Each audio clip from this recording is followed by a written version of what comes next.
봉오동 전투. 제작사나 감독도 이 영화가 이렇게 적절한 시기를 탈 거라고는 예상 못했을 겁니다. 마치 3.1절을 앞두고 개봉한 엄복동처럼 광복절을 일주일 앞두고 개봉한 이 영화 봉오동 전투는 최근 일본과의 국가적인 갈등으로 더 큰 주목을 받게 되었습니다. 봉오동 전투는 독립군이 크게 승리한 전투죠. 솔직히 당시 독립군이 일본군을 이긴다는 것 자체가 불가능에 가까웠을 겁니다. 독립군은 병력도 제대로 갖춰지지 않고 열악하게 싸웠지만 일본군은 말 그대로 군대잖아요. 조직도 잘 갖춰져 있었고 무기의 화력 또한 독립군과는 비교할 수준이 아니었을 겁니다. 그런 상황에서 독립군이 승리한 전투라니 소위 말하는 국뽕이 차오를만 하죠. 많은 분들이 이 영화를 보기 전에 명량을 떠올리셨을 것 같아요. 명량은 영화적으로는 아쉬운 부분이 있음에도 불구하고 많은 세일즈 포인트를 가지고 있는 영화였습니다. 한국 역대 최다 관객을 불러 모은 영화가 바로 명량이죠. 덕분에 애국심에 호소하는 완성도 낮은 영화들이 여럿 제작되었습니다. 사람들은 이걸 국뽕영화라고 하죠. 올해 개봉한 자전차왕 엄복동이 온갖 조롱을 받은 건 영화 자체가 엄청난 망작이라 그런 것도 있지만 억지로 애국심을 불러일으키려는 의도가 너무 뻔히 보였기 때문이기도 해요. 그래서 봉오동 전투를 보는 시각도 완전히 갈리게 됩니다. 일본군을 쓸어버리는 사이다 같은 영화라는 관객도 있지만 그에 반해 또 하나의 국뽕영화에 불과하다는 평가도 존재하는 거죠. 저는 최대한 편견 없이 영화 자체에 집중해서 리뷰를 해볼까 합니다. 일단 이 영화의 장점을 볼까요? 봉오동 전투는 씬마다 상당히 공을 들인 부분이 있다는 생각이 들었습니다. 산악지형에서 여러 인물의 움직임을 보여주는 장면들은 꽤 찍기 어려웠을 것 같은데 멋진 결과물을 보여줬어요. 액션 장면의 연출이 박진감 넘치게 묘사된 부분도 좋더라고요. 이걸 전쟁 영화가 아니라 액션 영화로 보는 관객에게는 상당히 높은 평가를 받을 만한 부분입니다. 전투하는 씬의 타격감도 상당하고 호쾌한 느낌이 들더라고요. 자연경관을 잘 담아서 어떤 장면은 그림 같다는 생각도 들었습니다. 유해진, 유준열, 조우진, 키타무라 카즈키 등 배우들의 연기도 나쁘지 않았어요. 또 전투가 계속 이어지고 전개가 빨라서 지루한 부분도 적은 편이고요. 하지만 봉오동 전투는 킬링타임 영화 이상은 되지 못했습니다. 앞에 말한 것처럼 볼만한 장면이 꽤 있음에도 불구하고 뻔한 캐릭터, 진부한 전개, 똑같은 방식으로 이어지는 전투, 촌스러운 대사들이 영화를 망치고 있습니다. 사실 칭찬할 부분보다는 비판받을 부분이 많은 영화라고 할 수 있어요. 예전 표현으로 말하면 한국형 웰메이드를 표방하는 영화이긴 합니다. 그럼에도 불구하고 이 영화는 소위 말하는 국뽕영화라는 틀에서 한 발자국도 나아가지 못했습니다.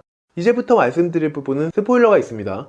이 영화를 심플하게 보면 이렇습니다. 독립군이 일본군을 골짜기로 유인했고 유리한 고지에서 일본군을 습격해 대승을 거두었다는 것이죠. 솔직히 말하면 저는 봉오동 전투가 명량보다 영화적으로 더 좋은 소재라고 생각했습니다. 명량만큼 유명한 전투가 아니니까 영화적 상상력으로 채울 부분이 많죠. 또 독립군은 이순신이라는 인물과 달리 유연하게 캐릭터를 표현할 수 있어요. 그럼에도 불구하고 이 영화의 캐릭터는 엄청나게 평면적입니다. 유해진, 류준열, 조우진 등 연기가 검증된 배우들을 앞세워놓고 이 정도로 감흥이 없을 수 있다니 슬픈 일이죠. 일단 유해진을 봅시다. 기존의 유쾌하고 사람 좋은 유해진의 캐릭터에 엄청난 전투 실력을 넣었습니다. 네, 그게 황해철이라는 캐릭터의 전부예요. 조우진은 실력 좋은 부하, 류준열은 무뚝뚝한 군인 역할 정도죠. 솔직히 캐릭터랄 것도 없어요. 다 어디서 본 듯한 인물을 연기하는데 캐릭터 각자의 스토리도 거의 드러나지 않아서 감정을 이입하기 힘들어요. 특히 유해진이 대한독립 만세를 써넣을 때는 안 그랬으면 좋겠다는 생각까지 들 정도였어요. 너무 자기적인 대사와 행동들이 영화의 집중을 방해하고 있습니다. 류준열이 연기한 이장하는 이 영화에서 거의 유일하게 과거 이야기가 나오는 인물인데 이것도 그냥 신파를 쌓기 위한 밑밥에 불과합니다. 그래도 이 정도의 신파라면 그냥저냥 넘어갈 수 있는 수준이라는 생각도 들었어요. 바나나 같은 설정인지는 몰라도 황해철한테 계속 틱틱대는데 왜 그러는지 멋있다기보다는 제가 왜 저러나 싶더라고요. 더 큰 문제는 일본군 캐릭터인데 지나치게 평면적인 데다 나쁜 놈, 잔인한 놈 이런 식의 캐릭터에서 전혀 벗어나지 못합니다. 일본인이 이런 역할을 맡는 게 어려운 결정이었을 텐데 야스카와 지로 역의 키타무라 카즈키라는 배우가 안타까울 정도더라고요. 그만큼 형편없는 캐릭터입니다. 개성도 없고 그저 악마 같은 나쁜 놈만을 연기하고 있습니다. 인간적인 갈등이나 잔인한 인간이 된 동기 이런 게 전혀 없어요. 최근 활동이 많은 박지환이 일본군 장교로 나왔는데 이게 전형적인 찌질이 악당 클리셰를 그대로 따라갑니다. 잔인한 쓰레기. 이게 이 캐릭터의 전부입니다. 일본 놈은 다 나쁘다. 그런 식으로 묘사를 하고 있는 거죠. 게다가 어린 일본군 유키오라는 캐릭터도 좀 이상해요. 이 친구의 역할은 일본 사람 나빠요. 이거 하려고 출연시킨 것 같습니다. 아니 애초에 독립군이 얘를 끌고 다니는 것부터가 이해가 안 가요. 감자 하나도 나눠 먹을 만큼 열악한 상황 아닌가요? 인질도 아니고 그냥 일본군이 나쁜 짓 하는 거 보여주려는 건데 얘 일본군이에요. 일본군이 무슨 짓 하는지 그 전까지 전혀 몰랐다는 것도 이상하지 않나요? 몰랐다 쳐도 어차피 일본군에 있다 보면 다 알게 될 텐데 굳이 그런 수고를 할 필요가 있나요? 심지어 상황 급해지니까 넌 자유다 이러니까 캐릭터가 사라져버립니다. 꽤나 황당해요. 제가 이 영화에서 제일 심각하다 생각한 부분은 일본군을 증오하라고 배치해둔 장면들입니다. 물론 한국 사람이라면 당시 일본군이 얼마나 잔혹했는지 충분히 배웠고 알고 있습니다. 분노가 치밀어 오르죠. 하지만 영화는 그걸 더 격한 감정으로 끌어올리는데 주력합니다. 임신한 여성을 겁탈하려는 장면, 어린아이를 굳이 쏴 죽이는 장면은 너무 의도적이죠. 여성과 아이를 이용해 관객들을 분노하게 만들려는 겁니다. 화 안 나? 이렇게 나쁜 놈들인데? 이런 식으로 관객의 화를 돋구고 있어요. 일본군은 이진성이라는 인물을 쫓고 있을 뿐인데 별 이유나 목적도 없이 한 마을을 몰살시킵니다. 이런 방식으로 폭력을 나열한 다음에 일본군을 몰살시켜서 카타르시스를 주려는 의도가 너무 확연하게 보입니다. 일제시대 때 일본군이 만행을 저지르지 않았다는 게 아니라 이 영화의 전개에서 일본군이 주민들을 사냥하는 건 개연성이 너무 떨어집니다. 일본군 전부를 동기나 목적도 없이 그저 악마로 표현하는 건 게으르다고밖에 할 말이 없네요. 한마디로 독립군과 일본군 모두 캐릭터를 형성하지 못하고 전형적인 선과 악의 구도에 기대고 있습니다. 그러니 영화의 깊이감이 생기지 않는 거죠. 영화의 대사도 대부분 좋지 않은데 특히 유해진의 연설은 뜬금없고 황당해요. 사실 그 연설만 빠졌어도 오그라드는 느낌이 덜했을 텐데 그럴 리가 없죠. 전 이거 보면서 갑자기 걸캅스가 떠올랐어요. 아니, 사람이라면 같이 억울하고 분해서 벌벌 떨어야 되는 거.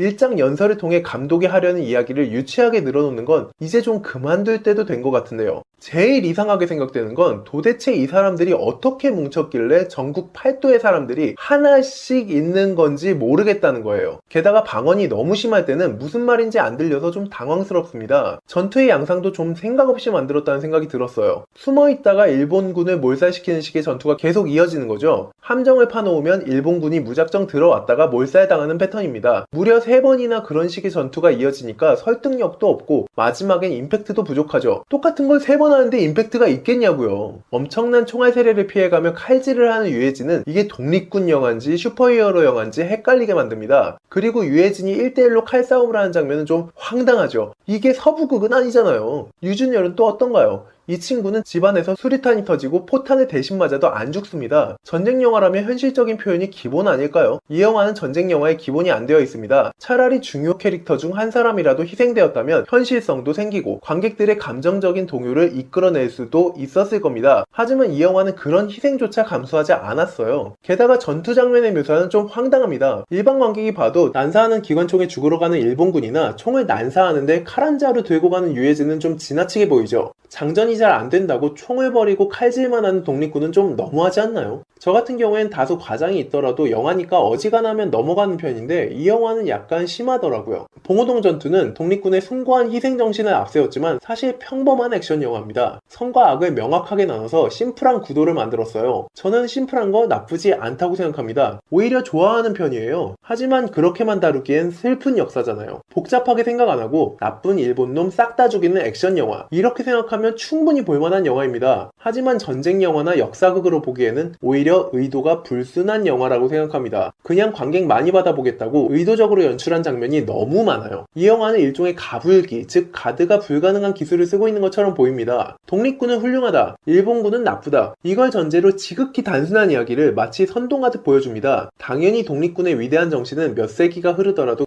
기억해야겠죠. 하지만 이런 식으로 사람들의 감정을 자극하는 영화를 보고 싶었던 건 아니에요. 저는 이 영화가 오히려 그 시대 독립군을 모욕하는 것처럼 느껴졌습니다. 그들의 진짜 이야기를 저는 이 영화에서 볼 수 없었어요. 악마 같은 일본군, 그걸 때려 부수는 독립군, 이런 이야기로 카타르시스를 주려고 했다면 그건 너무 시대착오적인 생각 아닐까요? 그 열악한 상황에서 자신을 희생해가며 일본군과 맞선 독립군의 이야기를 이렇게 가볍게 만들어버린 건 너무 안타까운 일입니다. 그리고 영화에 나오는 그림 같은 자연경관이 참 좋았는데 그 아름다운 자연을 파괴하면서 찍을 정도로 가치가 있는 영화였나 하는 생각이 들더라고요. 많은 제작비와 훌륭한 배우들, 좋은 소재로 한국형 웰메이드를 지향한 것 같은 이 영화. 하지만 찬찬히 살펴보면 슬픈 역사를 가볍게 다룬 킬링타임 오락 영화라는 결론에 도달합니다. 이러한 소재를 다룰 때는 좀 더 진지하게 접근하는 자세가 필요하지 않을까 싶어요. 단순히 관객몰이 하려고 이렇게 얄팍하게 영화를 찍기에는 당시 역사가 너무 슬프고 안타깝기 때문입니다. 하지만 가볍게 즐긴다면 충분히 볼만한 영화라고도 할 수 있을 것 같습니다.